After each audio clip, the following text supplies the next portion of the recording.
Lucky number, Article 13. So this is one of the key provisions in the Articles of Confederation. This is also one of the key problems in leading to the later Constitution. And it's not a problem necessarily for the American people or inherent in the Articles themselves, but it will be a point of difficulty as the Constitutional Convention, really the Philadelphia Convention, gathers in order to amend the Articles. Now, Article 13 states, every state shall abide by the determinations of the United States in Congress assembled on all questions which by this Confederation are submitted to them.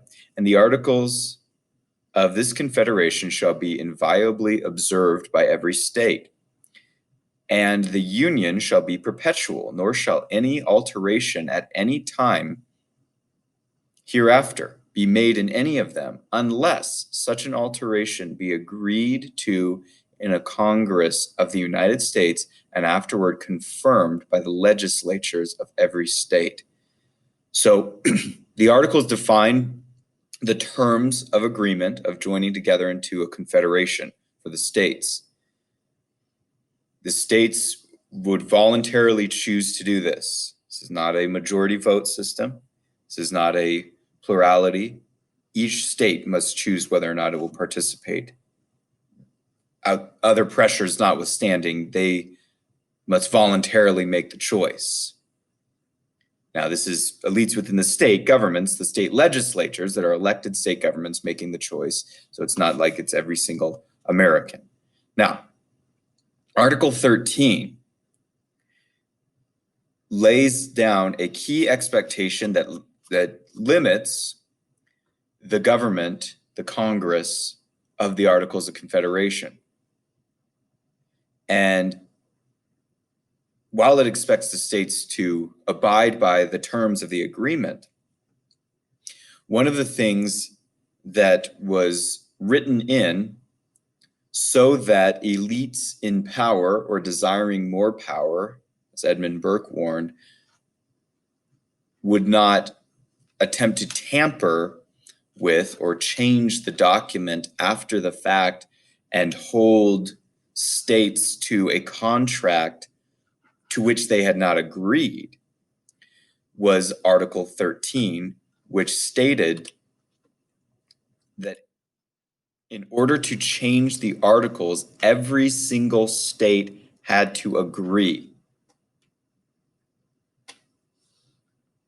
Meaning this, and it could take place in Congress assembled. Here's how the process of amending, editing, or changing the articles would take place theoretically. Each state would send delegates to participate in the debate and discussion of further provisions in changing the document by deletion or by addition or by changing the meaning. They would meet together in this Congress of the Articles of Confederation and discuss for weeks, maybe months, depending on what the situation was. Then, after making the decision at that location in that context, the amendments are void and not legally viable until they return to every single state, and each state in its legislature, meaning its elected government, must discuss, debate, question, analyze the changes, and then after that period of time, vote and decide whether or not these changes they believe to be in their interest. And then every single one of the 13 states would have to go through that process. And in order to change the articles, there was the requirement of unanimity. It had to be unanimous. The decision had to include all 13 states, not 7 out of 13, not a majority, not 10 out of 13, not even 12 out of 13. So legally, we don't know what the other pressures may have been to coerce otherwise, but legally, let's say one state after this process decides not to ratify and accept the changes, that means the changes are not legally viable for anyone at all. Now, that may seem frustrating, and no doubt to those who were operating in the government of the Articles, it was. And many agreed that just some changing of some minutia to maybe agree to a uniform trade barriers so that we're not having different taxes and every time we cross borders for trade in these states that are united. Something of that nature, purposes of trade and commerce. Lots of people agreed to it, but if it was not agreed to by all 13, 12 out of 13 could want something and one could hold out. Now, that may seem like a bad thing, but the beauty of that is also it placed a inherent, unchangeable, supposedly unchangeable limit on the powers of the Confederation government. Now, when the Philadelphia Convention happens in 1787, the invite for the convention is posed as an opportunity to debate changes in the Articles of Confederation.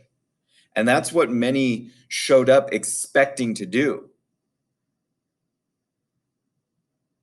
And many even didn't feel good about the change that was presented to them of writing a whole new document and offering it to the states when they had been told they'd be there doing something else, and their states had sent them there on their behalf in order to do that purpose. And one of the problems of the Constitutional Convention that could lead us to even question its legality is the fact that not all the states were present. Not all state delegates showed up. And according to the Articles, all of them must be present to debate, talk about the changes in Congress assembled, and then it must be confirmed by every state. And so there's an offer for a convention where delegates are sent by the states, yet at the same time, the Confederation government is still meeting. And so the convention is now discussing offering the states a new document that will abandon the Articles and offer a stronger central government in its place. See, this is context not too many Americans know because they don't understand the context of the Articles of Confederation and that key provision in Article 13 that gives us a new way to look at the Constitutional Convention and what was taking place there as these men were abandoning the articles that they said they were editing in order to offer the states another option.